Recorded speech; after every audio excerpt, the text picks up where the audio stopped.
We are faced by a very, very dark element which is controlling everything.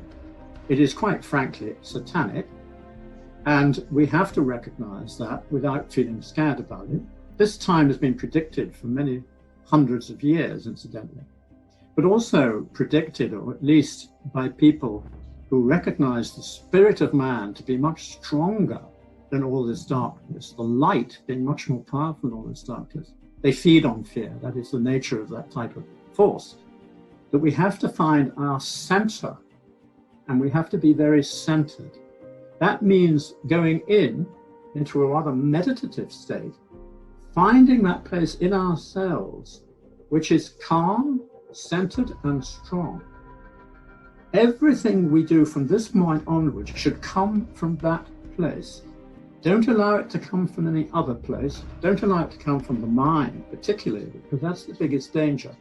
At this passage of time, I'm urging people to work on what you feel in the sense of being courageous, what you might call the warrior factor.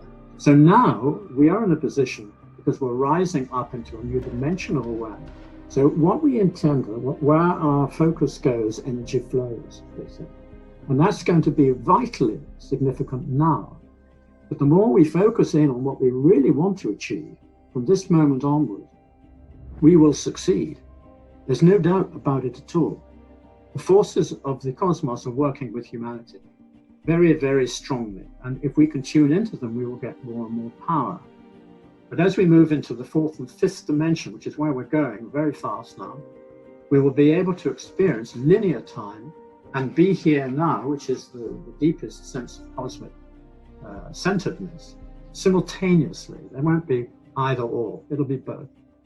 That means that we will be in a position to recognize immediately what is positive, what is negative, what we need to do and what we definitely don't need to do. It'll cut out a huge amount of previously rather slow, thoughtful, intellectual, and sometimes heart and sometimes spiritual, the confusion of all these different things.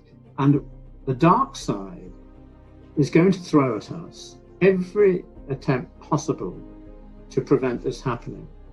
And there's no doubt about the fact that that's what's going on right now.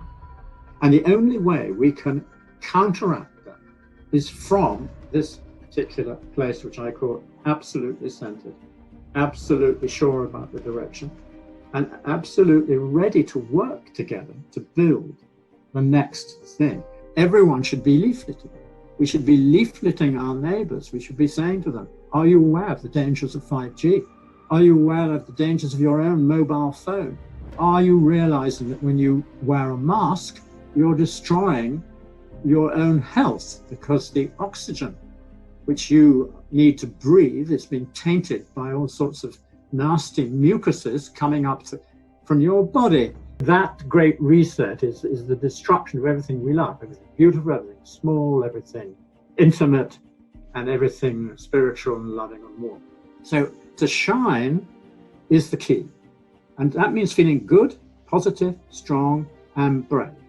And then finding one or two other people feel similarly, getting together with them and get going.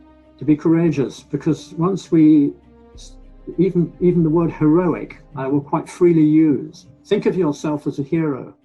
Maybe someone in a film that you really admire. It doesn't matter, because actually we are heroes and we're going forward like the angels with swords.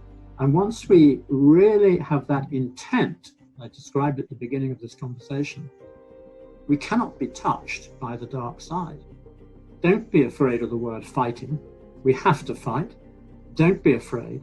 Don't think that that's not good spiritually. It is extremely important spiritually to agree to fight. What is not spiritual is to be a coward. We are coming into our power. It's a time when truth really will prevail and the tyrants will be deposed. You can see it happening all over the world.